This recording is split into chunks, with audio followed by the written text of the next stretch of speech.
So I had a good friend, Paul, that I worked at a team and leadership development center within Penn State with called Shavers Creek, and he's shifted career and had some really interesting roles, and is now becoming a principal of an elementary school. And he rang this little black box and asked, "Okay, I'm going to be a principal of an elementary school, and we got 30 to 50 staff coming together beginning of the year. What do I do to make connection easy with them?" And my immediate response was, "Oh, super cool. Can't wait to chat." My second response was, "This is really funny. I am speaking in July at a school leader conference for 1,500 superintendents and principals and admin educators who are going to be going through the same back to school." And so I said, "Let's chat, Paul. I would love to reconnect in this way. And can I record our conversation and make it accessible to other principals that perhaps are planning the same thing?" And that is what this video is. So meet Paul. He's a lovely human being. And I even said right in the beginning, like, I don't even know if we're going to use this recording, so let's just have a chat and we'll see what happens with it. So it's a very raw, I'm not trying to like put on anything. It's just we're having a chat as if I shouldn't say a chat. He reached out for a coaching session on what do I do with this group to build rapport. And I think if you're in education, you'll for sure find it useful. But also if you're a leader in any realm, most of what we ended up talking about was focused on how to be a better leader and build that relationship of trust with a group of people as you get introduced. And as that all that new leader anxiety is present of who's this person going to be, and are they going to be easy principal to work with, a hard principal? Do I like kind of free reins? Are they going to be breathing down my neck? Right, all these questions that someone's asking, and part of that first 90 days of coming into a new cohort and group of people is building relationships of trust with them. But maybe even more importantly, inviting and creating space for them to build relationships of trust amongst each other, right? All right, enjoy our conversation. I think it was a good one.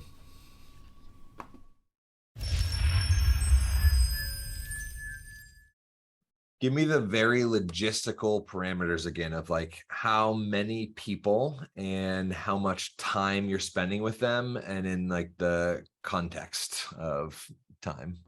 Mm-hmm. So I don't know, but I can give you some information that will help at least begin the dialogue. In fact, I should start by saying I don't know most things about what I've gotten into because this is all brand new to me. And if this is only really week 2 of being fully into this role.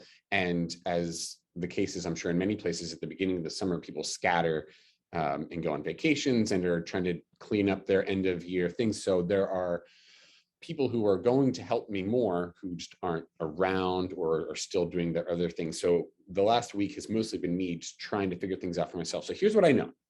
I know that there is going to be a 3-day in-service period at the beginning of the school year in mid-August where I'm responsible for helping my teachers start the year successfully. Yep. Included in that will likely be at least a full day of things I have to do, like this is how we use our student information system this year. This is how we're going to be logistically working our schedules this year. So just the information dissemination of all the things that need to be told to a whole school, right? Yep. I would like for one of those days to pretty much be for teachers to spend in their classrooms getting ready. Every teacher wants that. I think that it will go much better if I give them as much time as possible to do the prep that they want to do on their own time in their own way. Then there's the third day, which again, this is guessing, but I would think that at the very least, I will have a half a day where I can do whatever I want, which is where you come in. And then the other half of that day might be like an open house for families to come visit. It might be like our kindergarten camp where the new incoming kindergartners get to do some activities or program. It might be an ice cream social like kind of thing where teachers are still expected to meet with their students and families, but in a less structured way. So I think I will have a half a day. Let's just call it 3 hours where I can do any kind of team building, team development, community building, get to know you, start to build climate and culture and connections. And then in my big thinking scheme, I would want that to filter into the rest of the stuff, right? Yep. So build the cool thing. And then as we go through, okay, now I have to tell you about our student information system, but let's go back to the thing that we did to make this a positive experience so that we're engaged and it's not just my PowerPoints that I have to do. So that's the vision, if that makes sense. Yeah. Tying it in, and there's so let's one thing that might be useful that I have been structuring, because I used to, like, when we first originally met and like thinking about your chief fun ambassador, was that the language, Ambassador of like fun. Shavers Creek and like the team development stuff, like the format that I originally learned that in was just activity, it just like stacked on until I had hundreds of like miscellaneous stuff floating around. And so lately I've realized like I need some framework to actually, that was interesting. I need some framework to actually design within. And so I've started to think about things like a timeline and injecting multiple ingredients into them. And so I think this applies for like the overarching program, but also just on the whole, if you're gathering with a group of people, I think these are useful ingredients to take into account. One I picked up from Mark Collard, who's the founder of Plamio. Have you ever stumbled onto Plamio before? I don't think so. So it's a gigantic database of interactive, collaborative group activities. So it's like your Shavers Creek team building brain, except online and searchable by length of time or whatever. And I have, when people get the like connection toolkit that we have, it comes with a subscription to Plamio, but I can send you a link to just jump into the back end of that if at some point you want to. And some of it, you'll just see like names of stuff. You'll be like, I already know that one. That could be perfect. That was really stupid. Sift out, whatever. Anyway, the phrase that I got from was this idea of an unofficial start. So the concept is typically we reward people for being late, right? So when they're strolling in at 8:57 and 9:02 and 9:05, we start at 9:07 or something like that. And so this idea is, what do we have going? What do you have built in so that the second the first person walks in, there's something that sparks immediate and purposeful engagement. And it could be something as simple as a question of like, write one thing that's taking up lots of your brain space right now and just put on a sticky note on the wall in the back. And we just have like, recognize that everybody's got tons of stuff on their brain right now, for example, as an official start.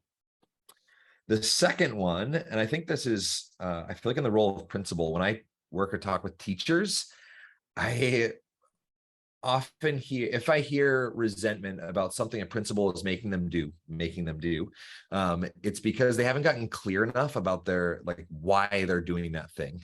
And so the second ingredient for me, super, super quick. It can happen in a minute, but it influences all of your time together. And I call it the context hook. But this is where you're getting really crystal clear about what the purpose of this gathering is. There's the book called The Art of Gathering by Priya Parker, and she says in it, meet for a purpose, not for a time. And so this is like, for each of those days, or for each of the things you're doing, like getting that one sentence that is so flippin' crystal clear that actually might even get people excited, because it's not something you care about. It actually encompasses their needs, right? So, hey, my intention is to create some connection before content to smooth our communication quickly this morning so that you can get more time in your classrooms, right? Like that would be an example of content, because they care about time in their classrooms. Every teacher is like, get me out of this thing. I want time in my classroom. I want time in my classroom. And so if you can frame the purpose of what you're about to do in the context of making it possible to get more time in classrooms, immediately like more intrigue, interest, buy-in, et cetera there. Yep. Love it. Cool. So I'm going to quick overview, and then we'll actually come up with like, okay, do this for the unofficial start, do this, do this, do this, do this, kind of the prescription, so you don't have to go digging beyond our conversation here. All right. Third one, connection before content. And this, I think, is really relevant for weaving in your team development throughout the year as well. So if you want to lose 25 pounds, don't go to the gym on Monday for 12 hours, right? You're going to injure yourself. You're probably not going to lose 25 pounds. But if you go on a walk Monday, Wednesday, Friday for an hour, and you pick up the pace and you turn it into a run, and right, you kind of build on that. And I think this idea of connection before content is when you have the really task focused, logistical, like time bound meetings, if you can infuse even a pinch of that connection before content, and it might literally be like, hey, coming into this meeting, what is one word that describes your current state? And just popcorning that out. And then it could be something bigger that's a discussion question or a question swap with We Connect cards. So that can stretch, or all of these can contract or expand based on the amount of time you have. For me, the fourth one, and this is even as you describe your agenda for the 3 days, it takes up, it's probably not drawn to scale because it's probably going to take up 80% of your time together, is content. Like you've got, like, I think you, content. I think you described it as like the beginning of the year stuff, right? It's like all the stuff that people need to know, rules, policies. And now in COVID, we're like, if there's mandates to talk about, whatever, all that kind of stuff. The invite that I would toss off to you in the spirit of team development and just engaging a group of people, getting them bought in, getting them excited about any of that stuff, is constantly asking the question, how can I design this content for contribution, not consumption? Because when it's like what I'm doing right now is designed purely for consumption. So you can only be in the role of critic or consumer right now. I haven't given you any space to actually talk or voice your opinion or whatever else. And so if you don't like what I'm hearing at the end of it, you're not going to tell me about it. You're going to go tell another teacher about it. And it's going to create this little pockets of resentment. And so as much as possible, creating the little purge valves and moments for people to be heard about something as you go through, which is more like a bit more of a philosophical concept of how you're structuring and designing things. But it's big. I think it's a big one. So the quick example I would give there is, when people are presenting a 50 slide deck PowerPoint, you can present that for contribution. You can put up a slide and say, you got a minute, read this. And I would love to just popcorn out what phrase sticks out to you most on this slide. And so you could be sharing the most dense, crappy information on the planet, but you can do it in a way that's like involving someone's brain and inviting their perspective and voice and uplifting them rather than belittling. And then last, I'm going to want to think through with you closing. We tend to remember what happens first and last most. And so the way that you end each day or each break shapes whether people want to come back the next day. And so wanting to end on a bit of a high. Okay, that's your little download of my brain. Thinking about contribution, any reactions, questions, etc., kind of having that picture. This is awesome. I really appreciate the framework of thinking. I'm thirsty for specifics.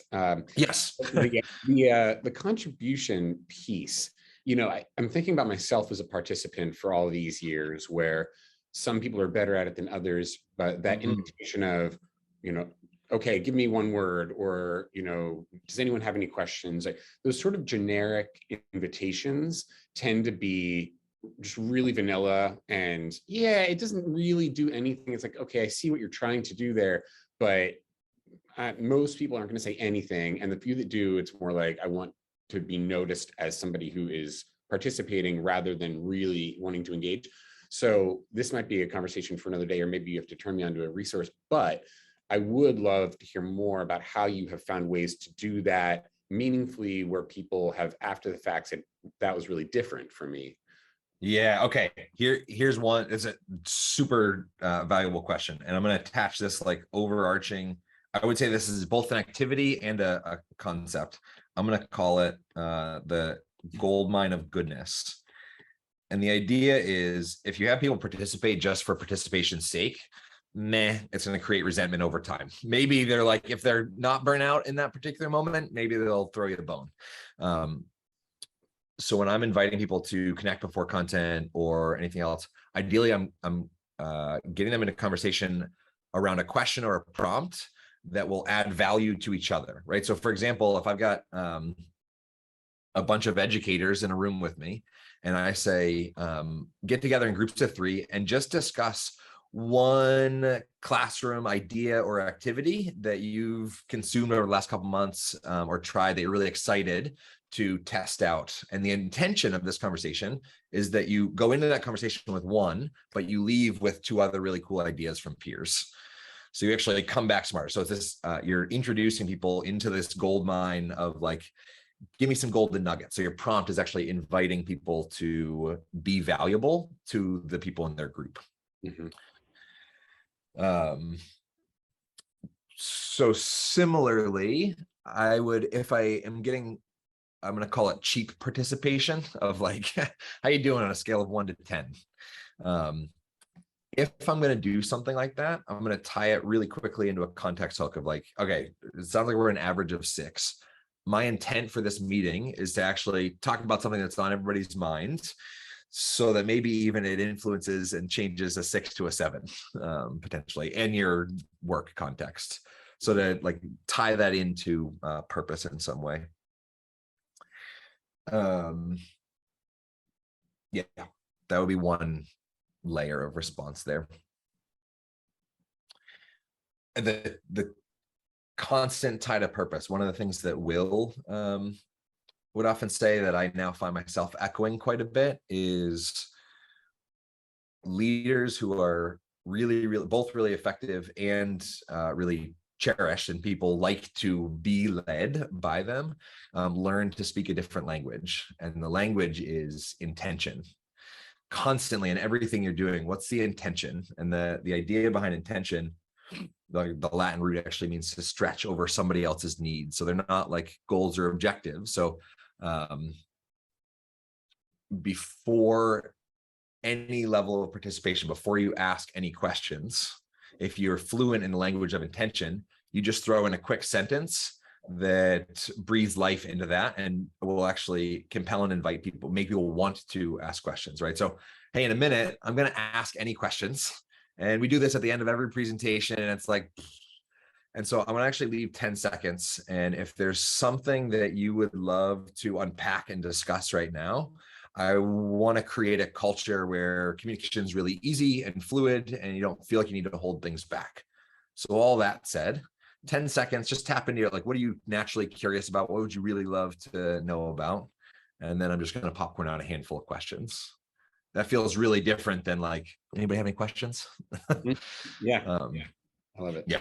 So yeah, it's just speaking that language of intention, like in the day. So if you have 3 days, if you are speaking, let's say in or sharing something with the group or facilitating something 10 different times each day, conservatively, probably in like 10 different chunks, that would mean 10 sentences or 10 intentions throughout that day. And it's really hard to feel like you've left something that was pointless or worthless if the intention has been constantly reiterated. And it's not always the same, right? It's from a different angle. Sometimes you might share the intention as a metaphor.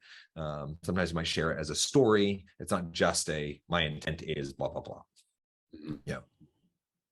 Okay. Specifics. Are we at the place? I think we're there. So unofficial start. I don't know exactly what the setup will be. I don't know that you do either in the beginning, but that unofficial start, this is generally specific. So one thing to be clear, one way that I use these ingredients for me when I am actually designing any workshops. So when I'm designing my own sessions or my own content, this is how I do it. I hop down to a blank piece of paper and I write 1, 2, 3, 4, 5. And I make a couple notes of an unofficial start. So like usually the name of an exercise or two, something small. I'll write out my intent. Sometimes as a context hook to bring everybody into the same moment and make them present. There's sometimes a very quick exercise, and whether that's taking a breath or remotely, I'll invite everybody to turn their cameras off or just like feel their shoulders and tenseness and like roll them out for a second, whatever that is. And the same thing, I'll make notes. And so all of my outlines, and so my outline for each day would look like 1, 2, 3, 4, 5. 4 would probably be a little bit longer because there's going to be all this content or things that are shared. But for the most part, 1, 2, 3 are like quick notes about each thing. And it just ensures that you've injected the entire day for meaningful, purposeful contribution. So that said, we've got our 1, 2, 3, 4, 5. Let me ask you this before I just here's my activity recommendation. What do you want people to feel in the first 10 minutes of turning up together for the new school year? I want people to feel excited to reconnect and to welcome new people into the community. I want people to feel positive energy and an openness to embracing what is about to come, because I think there's going to be some natural anxiety around who's this new guy, what's he going to do. So I want there to be a sense of comfort and openness to being willing to kind of take the first step on this journey together. I want people to feel not like they are being forced into anything. So not too uncomfortable too quickly. Yep. Those are my first thoughts. Yeah. So it's, I tend to come on pretty strong to a group, right? So, well, let me say this.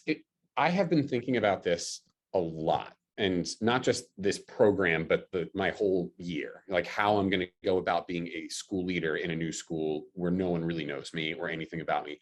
And I have been pulling myself back and forth with my natural inclination is to come in big. I want to have a big social event in the evening and invite families and have music and do the cookout. And I was talking about this with Becky, who's been an elementary school teacher for many years. And she was like, don't do that too quickly, because some people will be freaked out. Some people will feel like they're required to do something that, could be optional. People will want to have everything during the school day for now because they don't know you yet. And if you're making them do something outside of the school day, like some people will love it, but there will definitely be some people who resent you. And so I have been really struggling, Chad, with this desire to show up and be my outdoor school self again and be like, guess what? We're going to have a lot of fun. We're going to play yeehaw, and we are going to laugh, and we're going to have food, and I'm going to ask you big questions, and you're going to see who I am from day one. But I have to be careful because it's such an eclectic community. I mean, it's not a huge faculty. I think I have 19 teachers, maybe about the same number of paraprofessionals, some specialists, secretary, staff. So we're talking, in the 50-person range for just the people who work in the school. But there are some old timers who are totally very traditional and are like, I hate restorative practices, and I don't want to do a circle, and I don't even want to do your icebreaker. Let me go do my thing. Give me the information I need. Peace out. And then there are other teachers who are like, please breathe fresh life into this school and be that young, fun, energetic musician dude who we interviewed. So I have to cater, because I'm not just doing a workshop. I'm not just doing a conference. I'm here. I am going to be in this community, hopefully for like tens of, at least a decade. Years. Probably a lot. Yeah. So that's where I'm trying to find that delicate balance of be me, do the fun things I want to do, but don't freak people out too quickly, and let them get to know me gradually, if that makes sense. Can I offer a thought on what I think might create that welcome and positive energy and intrigue better than an all-out invite your whole family festival party. Yeah. If we had recorded this, which I guess we did, and you literally sent a video of you sharing that for the last 2 minutes, I think that would be more trust and rapport building of like, actually this, and I don't know about exactly in the phrasing, but the essence of transparency of like, hey, I'm coming in and I think I probably got hired because of like this fun musician dude, but I recognize like some of you have been here for decades and like there's a way that things happen, and the idea of like icebreakers in the beginning of the year make you like kind of break out in hives, and some of you are like, we need some fresh life, and there's all these different perspectives. And so just want you to know I see that and I recognize that. So that's a crazy, risky, good idea. It's a vulnerability piece, right? I mean, you can't really be much more vulnerable than that. You're like, hey, this was not staged. He came up with this idea after I shared all this. I mean, that's real. Yeah, I'll have to chew on that one. So so it's, I don't know if it's the exact language, but what I started to think about as far as that like new leader anxiety that shows up for anybody in a school of like, what's this person going to be like? It's kind of the same that a student goes in and feels that out a teacher in high school is like, is this going to be a hard class, easy class, mean teacher, nice teacher? Like that's all happening. And so personally, I would want to get some of that out of the way before I actually arrived in person with people. And so at some point before they show up, my like super unofficial start outside of the context of these days probably would be, and people have different relationships with video, but probably would be to record a quick little video message, just saying, hey, sharing intent, giving them a little bit of that, that framing, and just recognizing like, hey, at the beginning of years, like I've been in education for a long time, like there's all this stuff and there's all these perspectives on these things. I want you to just know that designing our time to ideally maximize the time that you get in classrooms while also creating meaningful discussions that hopefully you want to have, that make your life a little bit better, that help us have a better school year together. So something to 5 minutes. What's too long? What's that? What's your point? I was just thinking, I can do that, and it's a really good idea, but I feel like it's like 3 to 5 minutes max. Yeah, because people, they want they want to see it, they want to hear it, but I worry about like I've got a lot, but they don't want too much. Yeah. Here, so I have two learnings. So having put out 400 videos on YouTube that actually gives you data on watch time and statistics, I've learned a couple things. Videos that have stories in them, way greater watch time. People will watch for 20 minutes if you're telling a good story. And so I would probably lean towards sharing some of that by sharing like a very specific story about a student. So like I would maybe even consider starting your video, like what story would articulate really well some key idea or message. And I kick off with that. The other thing is, if you make a 2-minute video, people will watch half of it. If you make a 7-minute video, people will watch half of it. And so if you want to spend a little bit more time with people, I think anywhere in the 3 to 7 minute range would be fine. I also think people like have commented and liked most the like uncut videos that are not as polished, that where I'm just like, oh, here's some thoughts as they're coming out and stumbling over and taking something back. And so I have a personal rule: when I hit record, I don't hit stop or do a retake. I just go all the way through whatever I want to say. So I have a couple notes there. And so if you choose to do something like that, would see it as like a one take thing. Mm-hmm. All right. Wow. Okay, so that said, you're still going to gather with the group, and these are all like, obviously everything I say here you need to put through your own filters and lens. Keep an eye on the time. I know we booked in a half hour. I don't have a hard stop. My calendar always creates like a half hour space in between too. So are you good for? I'm good. I want to be respectful of your time, because no, I'm good, dude. I'm enjoying hanging out in this way. Okay. So as an unofficial start, what sparked me to say I tend to come on strong means that with an unofficial start, I should say I tend to come on with conviction, not overpowering levels of energy, but I'm going to choose something that I know will be useful and purposeful for the group. And I'm going to lead that with conviction and not worry about the curmudgeons in the group that aren't going to like that thing. And so the first thing that came to my mind was doing something with image cards or quote cards. So this is this deck, we engage cards. And so as people come in, and this, I'm on the fence of whether this should be too much too soon, but I would spread out either all the cards image side up or quote side up and welcome people, invite them. I'd probably want to have some music playing and invite them to choose a card that represents one intention they have for the school year.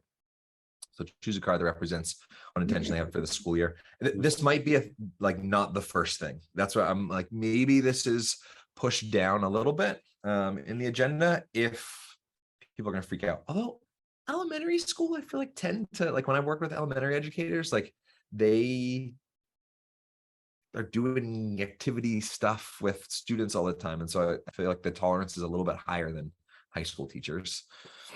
I think so too, specifically in certain subjects, like, the science teachers in my high school hated this stuff, whereas, I think teachers are more into it. I did buy the WeConnect cards. I don't know if I ever told you, I think I bought 4 stacks. Yeah. And those have been great. I've used them with students and teachers the last couple of years when we've been able to. I don't have the engage cards. I'll get some. How many are in a set? 50, there's 50 quotes and 50 images. Okay. So, so 50 cards. So I might need 2 just in case. Yeah, you might need 2, but 2 would do the trick just fine. You definitely wouldn't need more than that. I like that because I've always enjoyed the cards, but there is, even though some of the questions are really easy and light, I should maybe easy enough the word, but lighter, there's still this expectation of immediate interaction, and there can be vulnerability associated, where this seems a little bit more like I can choose the thing that I relate to, and I'm not immediately being forced into this kind of interactive scenario. Not that I think this school would. Yeah, and I have a very big, whenever I lead any activity, the groups I'm leading with are similar to yours, are often are coming in arms crossed, skeptical, ranging from there to super pumped to be there, second year teaching. They're ramped out of their mind, right? Yeah. And so the challenge by choice framing, even when I'm using the Connect cards, the question swap, I love, and I found this to be very transformative in the type of experience people have with those questions. Is I remind people that one of my favorite features of questions is that you have 100% choice and autonomy in how you answer that question. So I could ask you, what is life teaching you right now? And you could say, I'm cold, I should have brought a coat. Or you could say, my business partner passed away 6 months ago and life is teaching me to be really present because holy crap, right? Same question, 2 very different. And I will say that to a group as I'm framing and facilitating. And so just remind people, as you're asked questions, remember you have total autonomy and choice, and feel free to experiment with sharing what is real for you in the particular moment as you're asked that question. Wise.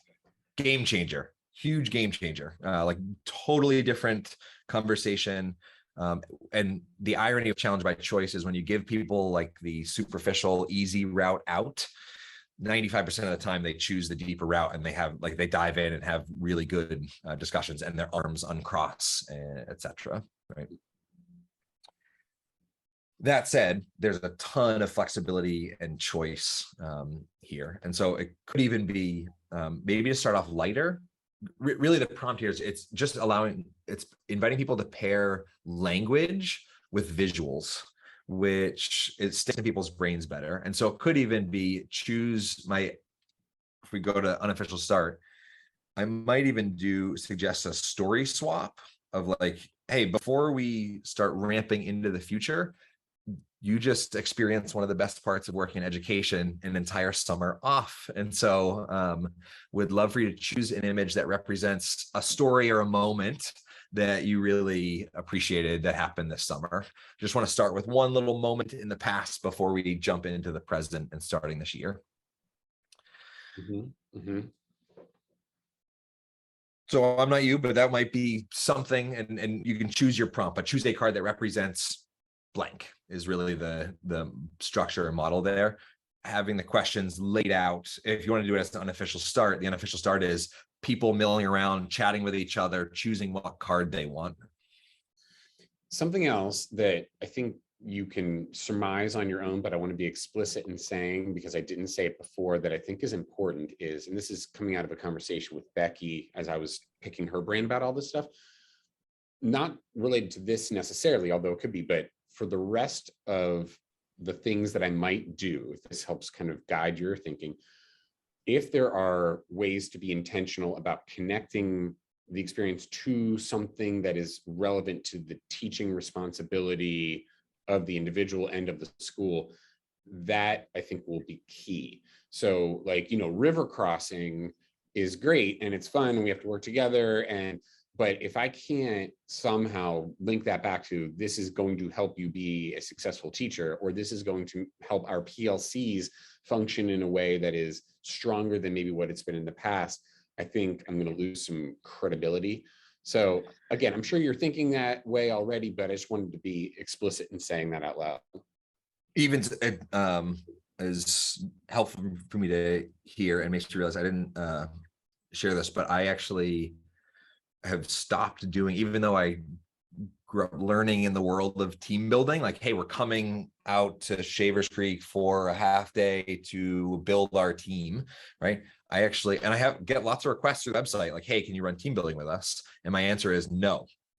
And I only do now like training and education through a very facilitative experiential manner, but the idea is that I'm feeding two birds with one worm. And so I would very much frame anything that you're doing here, a story swap of like, hey, these cards, if you like them and want to use them with their class, they'll be sitting in my office and you can come get them anytime you want to bring in your classroom.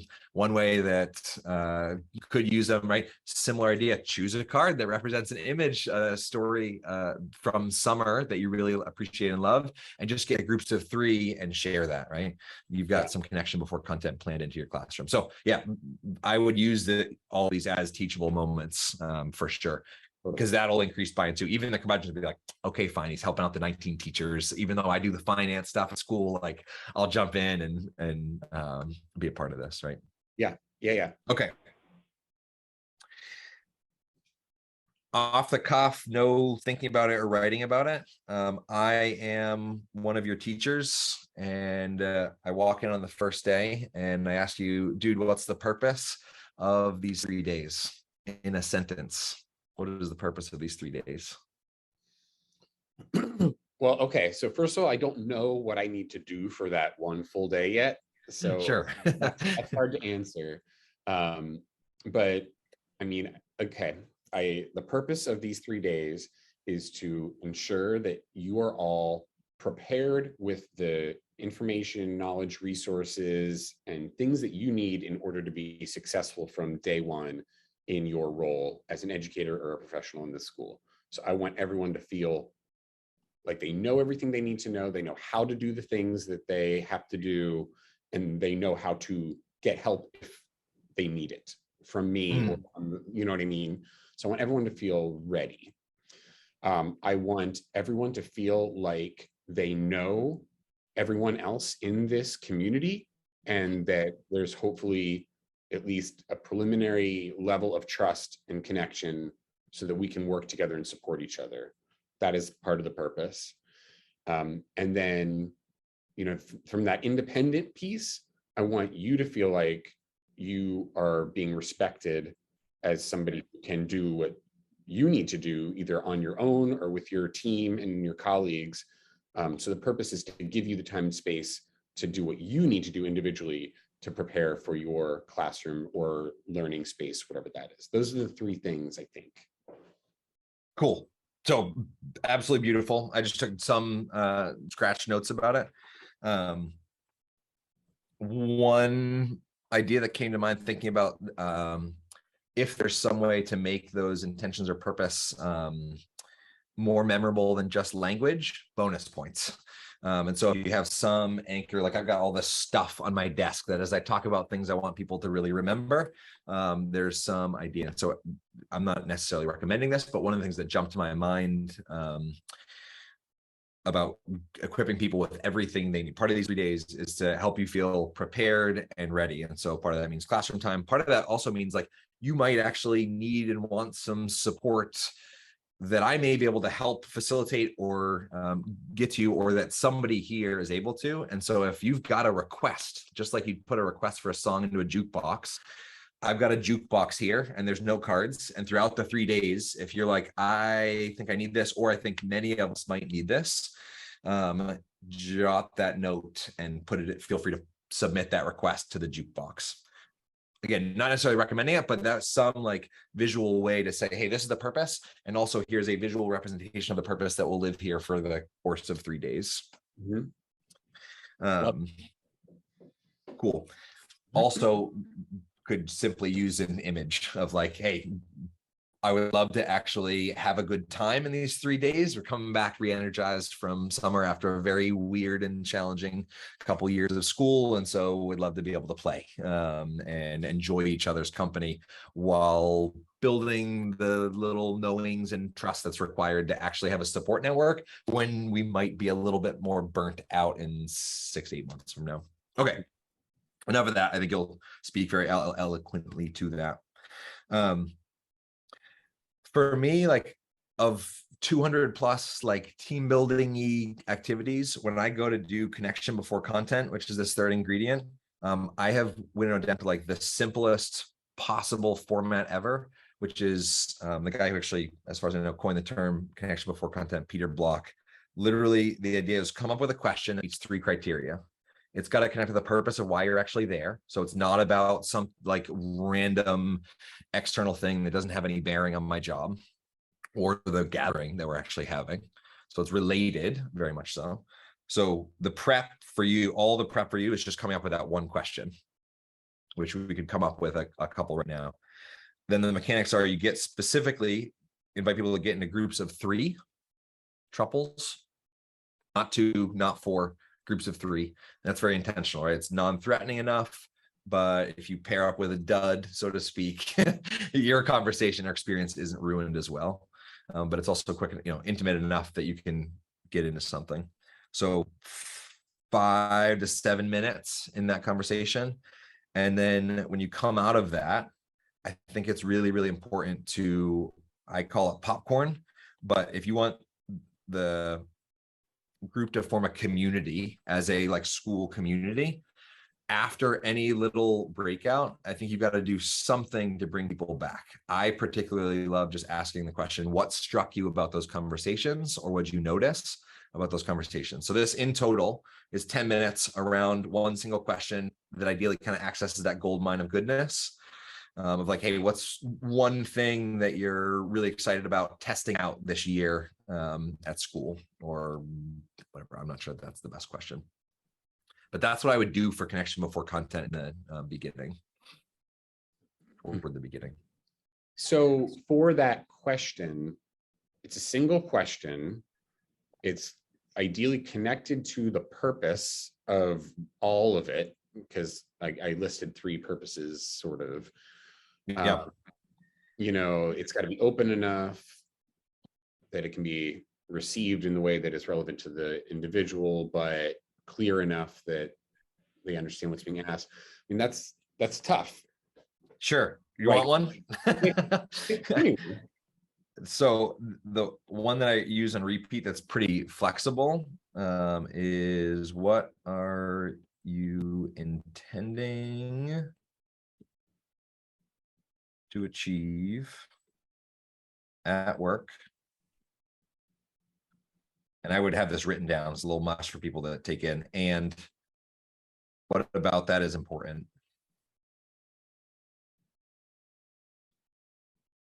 So, and if I were you specifically facilitating a group that I knew was mixed, so to speak, in terms of engagement levels, I might actually say, what are you intending to achieve at work, and what about that is important?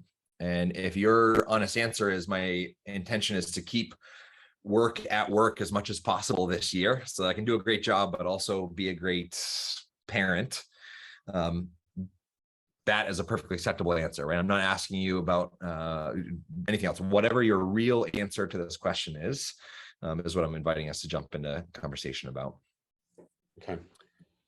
I have not had not too many people show up in like full out drone mode to work, particularly in education. Maybe in places where they're paid enough, people show up in drone mode. So I'm just trying to play a little bit of devil's advocate in my thinking brain. So if I'm a teacher and there's a new principal and he says, what are you intending to achieve at work? Might I interpret that as, you know, either questioning my teaching ability or, you know, holding me to an expectation that I don't really know what that is yet? Is there a way that that can be interpreted as, well, obviously my job is to teach kids and I want kids to have a positive experience. So, you know, what does he mean? I don't know. I'm just thinking about how that could be interpreted in a way where it's could be perceived as, you know, skeptical or judgmental, Sure. something like that. So you're asking if it could be interpreted that way, and my answer would be absolutely not, because you learn to speak the language of intention, and nobody's even thinking that this question could be pulling out skeptical, because before you said get into groups, here's the question we're going to answer, you've framed in a sentence or two of, hey, for me, showing up to work that is deeply purposeful, way more interesting than showing up to work that has no purpose or that I just need to do in order to get a paycheck. And so just in the spirit of connecting to why you got into education in the first place and what it is about education that's kept you here and motivated you, right? If you're a teacher, probably to teach kids and make a positive impact, etc. Why don't I just jump into conversations and drill down a little bit more into that? If you were to like get specific about what it is that you're hoping to create this year, what are you intending to achieve at work? Maybe you add this year to it, and what about that is important. So I think the framing can offset that.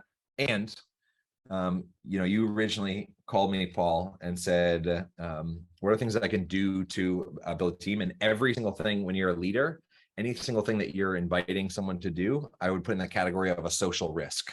So yes, there actually is a chance that someone's going to ruthlessly misinterpret what you've said and form a false judgment about that. And they're going to hold on to that for a year. And welcome to being a principal. Well said. Well said. Yeah. No, I like it. I like it. I do. I'm going back and forth in my head about wanting, like, is it more important to invite people to think about what's important about their job and what they're doing as a professional, or as if this is the first thing we're doing, is it more important to think about how we are, you know, how we are building a sense of community as people, not necessarily Within each other. Yeah, and I don't know. I mean, obviously, this can accomplish both because we're learning about each other as professionals, and there's an opportunity to connect there. But yeah, that counselor in me is wanting people to know each other. Like I watched your video on affirmations for appreciation, which was really good, by the way. And I've used that language a lot in conversations I've had and in interviews I've had as well. And so I want teachers to know, I want all members of this community to know as much about each other as possible as people, not just as the third grade teacher who's really good at social studies. You know what I mean? Yeah, you don't want to reduce people to their role. You want people to actually see the humanity in each other, which as you were sharing that, this question came up for me. And just telling us a little bit, what brings you joy? And what brings you joy, even adding that to what brings you joy at work. So that is related to your work. And so part of why this is a default question for me is it's non-threatening enough because people are at work and it's about their work. And so for 8% of the population, or maybe 30% of the population, that's like, I'm at work, talk about work. I don't talk about, like, they're gonna like stay in their lane in this place. This is a way for them to access a part of who they are, what they want in the world, aspirations, etc. So a part of that humanity comes out. I think you could add, I don't know if I've shared this with you, but the We Connect cards, we discovered this after we created them, but the cards, every single question in the deck is written in a way that you could add context to the end of the question, and it would change the entire deck. So you could add, what is something you know really well outside of work? What is something you know really well at work? What is something, change a little grammar, what is something you knew really well in 5th grade? Right? And the entire deck of questions change and becomes like the infinitely growing possible connection before content questions. So if I were going to do a question like, what brings you joy at work, I would really simply maybe state, hey, part of my intent this year is to, after 2 hard years, is to ideally create as much space and opportunities for you to inject lots of joy into your year, not just in the classroom, because for most people, 95% of like burnout or tiredness in education comes from all the non-academic stuff. It's all the stuff that's on the side. Like when they're in the classroom, like, yes, this is my jam. This is why I got into it. And so I'd love to infuse more moments of joy into the non-academic stuff, because it comes along with the role. And so right at the start, I want to just kick off with this question: what does bring you joy at work? Right. Okay. Way to share a purpose and invite people into discussion about that. Yeah. Love okay. It. Love it. You don't really know what content you have to share with them yet, do you? I mean, I kind of have a sense. I think it's going to be, like I said, some of it's going to be just, we have a new student information system that we sort of rolled out this year, and teachers have to be able to use it and document stuff. And it's you know, the techie thing I'll have to go through and make sure everyone knows how to use that stuff, which, you know, I don't know how to sweeten that, but we just revamped our student handbook as a K-12 document with a new code of conduct. And there's a lot of language that has restorative practices incorporated into it. And so I'm going to need to spend some time inviting everyone to look at that and try to understand what's changed and what's different, connecting that to positive school-wide behavior support. I'm not sure if that's something that you have encountered much in your journey. What is it? Say it again. I just didn't hear it. Yeah, positive school-wide behavior support, or PBIS, we'll call it. Basically, it's used a lot at the elementary level, but it's intended for all grade levels. But it's an approach to trying to promote positive behavior in students and schools. And so it's meant to be very proactive and being really explicit about what good behavior looks like, teaching it, you know, intentionally reinforcing that positive behavior. You know, so it's a whole thing. It's statewide. Everyone kind of has to do it. It can look unique to your school, but it's really important at the elementary level, because in theory, if done well, it totally lowers discipline issues and behavior issues. And it gives students a clear understanding of what good behavior looks like and sounds like. And so that's all integrated into the handbook. So I think a lot of that day will be talking about that stuff, because we have to do it, but it's also a great opportunity for helping our students be successful. Yeah. Okay. So like, a couple things. So I would say, you know, anybody that I work with, you're the master of, and will be the master of your own content, right? So you know PBIS better than I do. You'll know the registration system and the tech and whatever better than I do. And so my overarching but very specific invite would be, as you look through all those pieces of content, just have in the back of your brain, how can I design this for meaningful contribution rather than consumption? So for example, you know, I can either walk people through on the big screen in the front how to do the tech thing, or I can say, everybody's going to register Billy, get your computers out, go to the system. And if you need to work in groups of 3 to figure out this hot mess of a new system, go for it. Right. Mm-hmm. So one is going to be more likely to be remembered also. And so it's just a matter of framing. You'll learn by the time you're rolling out any of this stuff, you'll have a pulse on the group too of like, is that going to be useful for people, or should I just show it to them and be like, cool, it's done, and like move through as quickly and clearly as possible.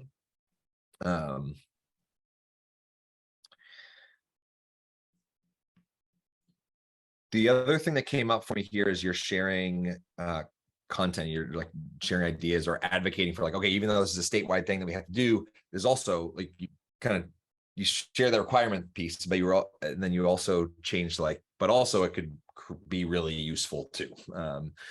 And so I think Will invited me when I was prepping for a TEDx talk 10 years ago. He invited me to be really deliberate about sharing stories of my own failure and other people's success. And that has like held so true. So you've done lots of very good things in your career that have made a difference. And it's so easy and tempting to tell stories of like when things turned out well, but it will be the most rapport and trust building thing if you can pick out in these 3 days, if you're sharing, like highlighting a few of your own failures or missteps or frustrations with something that didn't work out, and then highlighting somebody else's, uplifting somebody else's success. Way more relatable, way harder, because I think our brains tend to log failures and then push them down somewhere deep inside. Yeah. Okay. We should bounce in a minute here, but I don't want to leave you. This is what typically happens at the end of time. Like closing ends in a fizzle. We're like, okay, that's the day. Or like, all right, take a break. We kind of wrap up or end. And so being deliberate about how you actually wrap up or end. If you're going to get these cards, I might use the quote side and invite everybody to choose a quote that they feel might be useful to them when they hit a point over the next several months where they're not feeling so energized, or where they're a little bit tapped, or where they just need a little dose of encouragement, and invite them to just pop this quote on a keyboard, dashboard, corkboard, surfboard, wherever they want to put it, where they'll see it, and it'll just be a reminder and an anchor to maybe what they knew they needed when they were fresh in that moment. So that would be an example of choose a quote, take it with you. Okay. None of this stuff's like it's all in the subtleties of how it's framed, right? Like most of what we talked about was actually framing, wasn't activities. Because I could give you like 25 activities. Well, I would like more at some point. And again, you're being so generous, I don't want to take advantage of your time. But again, I might have a 3-hour window to work with, and I could do more. Like I would like to really commit that morning to, like, we're going to spend time together, and I want it to be relevant, and I want it to be purposeful, like all the things we've talked about.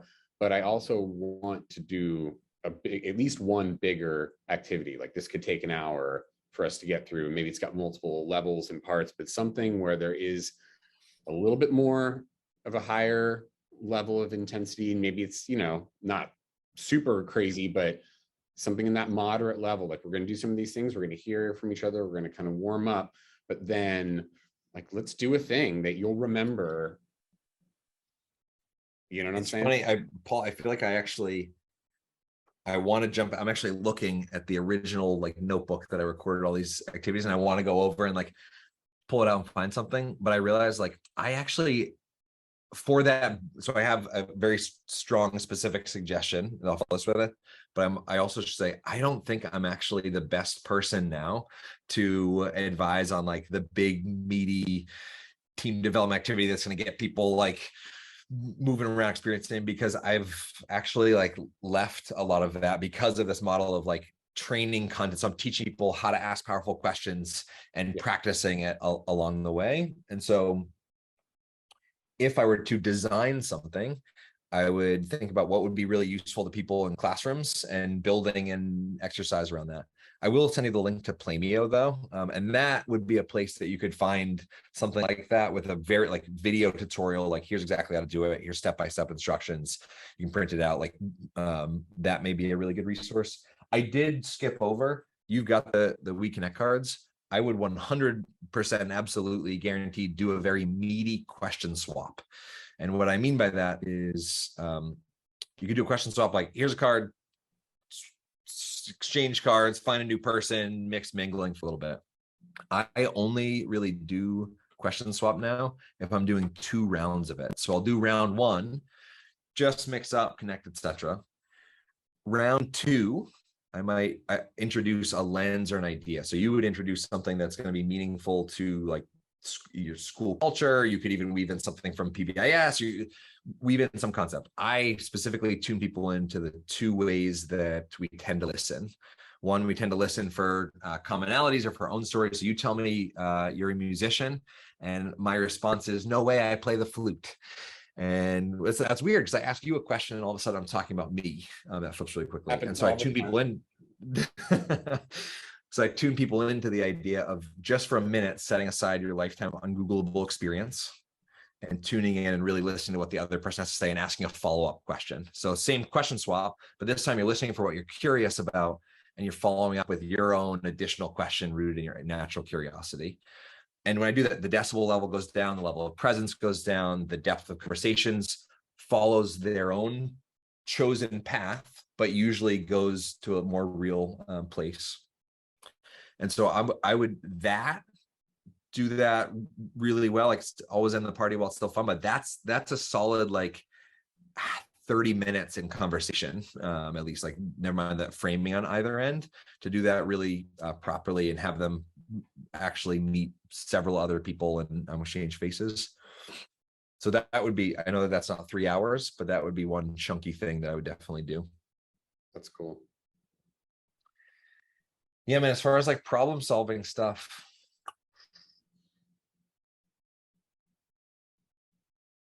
now this is awesome, chat, and I really appreciate the direction your professional life has taken as far as deviating from that canned set of activities to being really focused on, you know, asking powerful questions and helping people reflect on their own. Because just when you said that, I actually catch myself all the time wanting to do the commonality thing. Like it's so automatic that like, oh, well, I should say something. I'll tell you about my friend who also went to that place.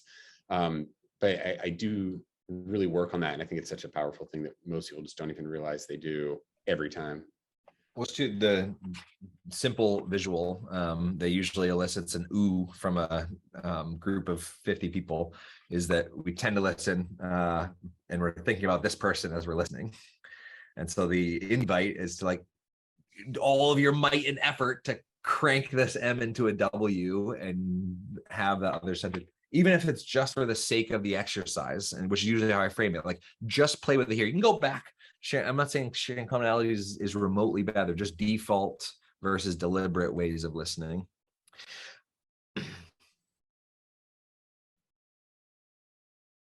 There's one other thing. Oh, this is just a little like miscellaneous golden nugget that somebody gave me that if I was moving to the role of principal, I would love to have this phrase in my back pocket. So somebody shared with me this phrase: my current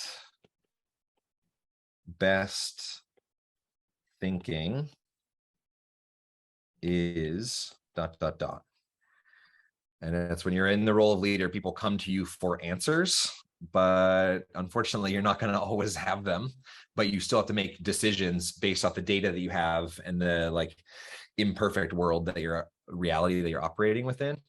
And so a politician would never say my current best thinking is. They would say, this is what it is, we're going to do this. It's like absolute certainty, which creates lots of resentment and animosity when they change their mind.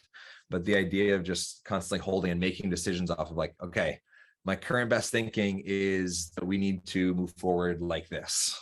That may change if I learn new things, if you learn new things and share them with me, but my current best thinking is ... I think even in these like 3 initial days, yeah, just a little nugget for the back pocket. I love it. Thank you. Good, man. Hey, this is quite lovely. Thanks for being down to record this. I'm not sure if or what it will become, but yeah. Absolutely. Will you share it with me so I can watch us over and over again and relearn all the things that I haven't in all your spare time with 3 kids and a giant career shift and no, yes, I will share with you. I've been present, but I need to go back through and process it again. So if you don't mind, that would be great. And Yeah, man. feel free, if it's of use to you in any other way, by all means, share away. Yeah, cool. And I will also share a link to like the too long didn't watch version of those 5 ingredients of like here, and I share a couple examples in each of those, and it's in a much more condensed like 8-minute format. So I'll send along both. I have your email address because you scheduled in today. All right, It's just Paul Brigman at Gmail, if you forget. cool. Paul, good to chat with you, sir. So good to see you. Hey, send all my best to your family, and I hope that one day we'll see each other in real life again. I suspect it will happen. I absolutely, and I suspect it will happen. And I also will plan on making it happen the next time I'm in state college. That's my classical conditioning of like, I am geographically here. Okay. All right. Cheers, brother. Thank you.